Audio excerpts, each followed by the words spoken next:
Hello everyone. Welcome to Confessions Jury, where people put themselves on the spot, waiting for your judgment. Sit comfortably and listen carefully, as you're about to hear today's cases. You hold the hammer and you apply the law. Let us have your verdict down in the comments section. As always, don't forget to subscribe and like the video.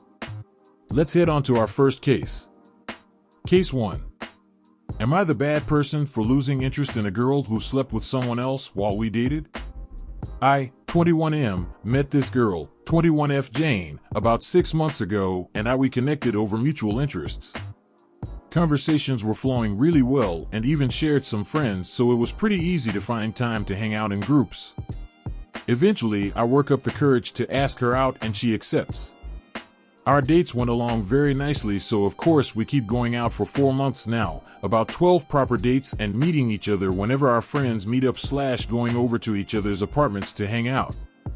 Eventually, it comes out from one of my closest friends that Jane is sleeping with some guy on the side. He found out when he caught them at a club we frequent and told me immediately. Obviously, I confront her about it, feeling hurt. This was my first relationship and it had to end it like this. She argued that we weren't exclusive and that means it wasn't cheating. I had no idea such a term even existed in the first place, so I looked it up online and found out it was true. Regardless, I told her it would be better to go our separate ways since I couldn't get over this. Whenever our friends meet now, I keep it brief when I speak to her. This all came to a head when she texted me and told me to stop slut-shaming her and making this such a big deal. I don't understand how she got that idea. I interact normally when I have to speak to her and no one besides my close friend knows about our drama. I kind of resent her, but I'm not spreading insults or comments about her. I just feel my first experience dating a girl is a train wreck. I question if I am being unreasonable or if what I'm doing is offending her. What do you guys think? Lay down your ruling in the comments section and let's move on to our next story.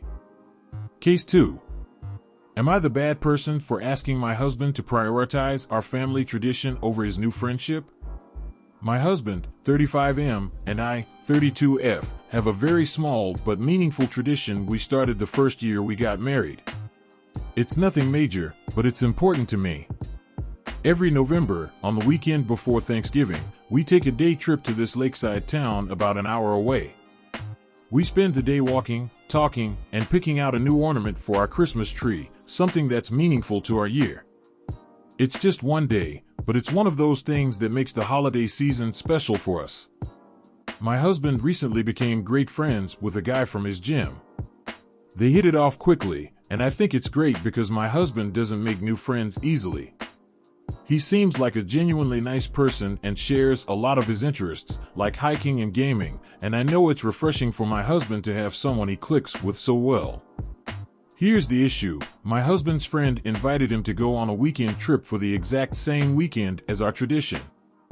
My husband seemed hesitant to bring it up at first, but eventually, he asked if I'd be okay with us rescheduling our tradition to another weekend so he could go on this weekend with his friend. I was caught off guard, and I told him that it kind of hurt my feelings that he'd even consider moving it. He told me it's not a big deal for us to just go another weekend, and he's right in the sense that it doesn't really affect anything logistically. But this trip has always felt like our thing. It's not that I don't want him to have fun or make new friends, but I kind of feel like he's minimizing something that's special to us, or at least special to me. When I told him that, he looked surprised and then frustrated, saying I was overreacting. He ended up agreeing to keep the weekend for our tradition, but I could tell he was disappointed, and I feel guilty for that. Part of me wonders if I'm being stubborn about a little ritual that maybe only I care about as much as I do. So, am I the bad person for asking him to prioritize our tradition over his new friend? What do you guys think of this one? Let us know in the comments section and let's move on to our next story. Case 3. Am I the bad person for not wanting to spend another holiday with my husband's ex-wife? I, 36F, have been with my husband Jake, 47M, for 6 years, married for 4. He has a daughter, Jenna, 19F, with his ex-wife Susan. Jake and Susan's marriage began deteriorating during the pregnancy, and they were separated by Jenna's first birthday, divorced before her second. They don't have a friendly relationship. They're cordial for Jenna and polite to one another, but they never just chat for the sake of it, and there is zero warmth in any of their interactions.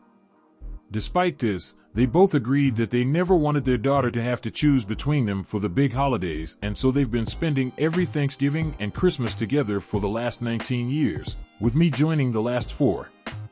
It's so fine. It's very awkward and feels like something everyone is just trying to get through, but it's uneventful. There's no drama or anything crazy, but it's not fun or festive either. I was under the impression that this would end when Jenna reached adulthood, since Jake complains about it every year, but last year was Jenna's first year home from college, so he wanted everything to be normal. I'm pretty close with Jenna, and last year, after we left Susan's on Christmas Day, Jenna texted me joking about how dull the evening was and then said she didn't know why they were still keeping this up.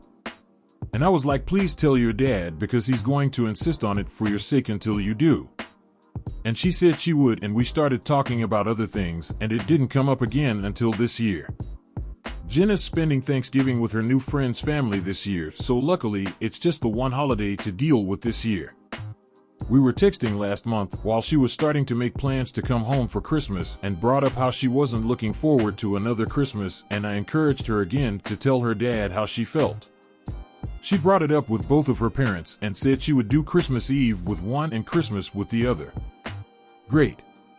At some point, she mentioned to her mother that I had encouraged her to talk to her parents, and now Susan has decided that I manipulated Jenna to get what I want, which I did want this, but I don't feel I manipulated anyone, and is blowing up Jake's phone.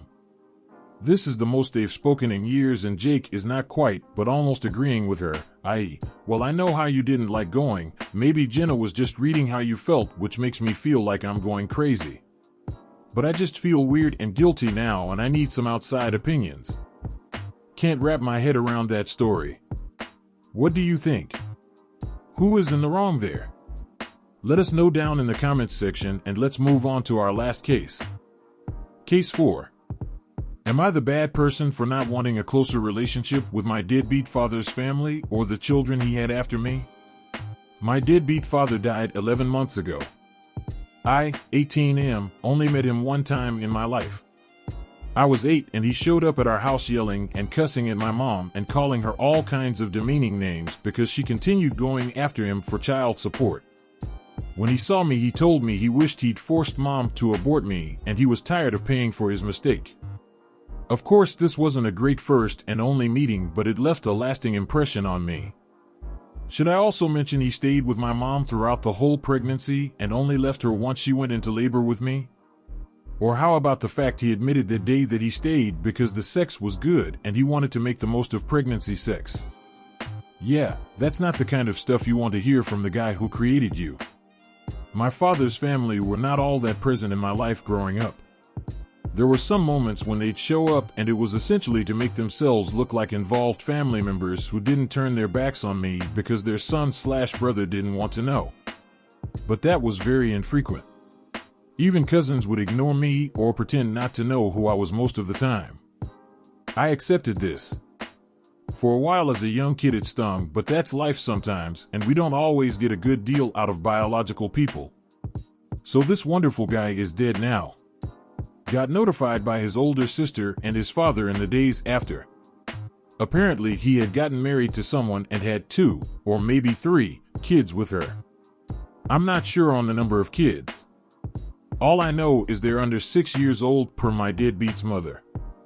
I don't know what happened to their mother, but now my grandparents have custody of their grandchildren and they're now making more of an effort to be in contact with me, and they wanted me to improve my relationship with my family and meet the kids and form a sibling relationship with them. They have invited me to 2 birthday parties, a family barbecue, 7 family dinners, and a bunch of other things since his death. I have said no to all of them, and I made it clear that I was not interested in a closer relationship or meeting this guy's kids. I ended up blocking them, and I figured this would be the end. It was for a while. Then in September I got a text from a random number and pieced together that it was from one of his parents and it was inviting me to celebrate the birthday of one of the kids. I ignored it but got another text and said no and blocked that number. A lot of random numbers started texting, so I changed my number. And then the oldest brother of my deadbeat showed up at mine and Mom's house and told me I owed it to the kids to get over myself and be the big brother that could turn their life around. He said they know about me and it will hurt them now if I refuse to form a relationship, and it's hurting the whole family that I'm rejecting them. Mom made him leave, but I guess what he said has bothered me on multiple levels. Am I the bad person? You've sat down, you've listened. Now, it's time to state your ruling. What is it gonna be? Let us have it down in the comments section down below. Thank you for watching.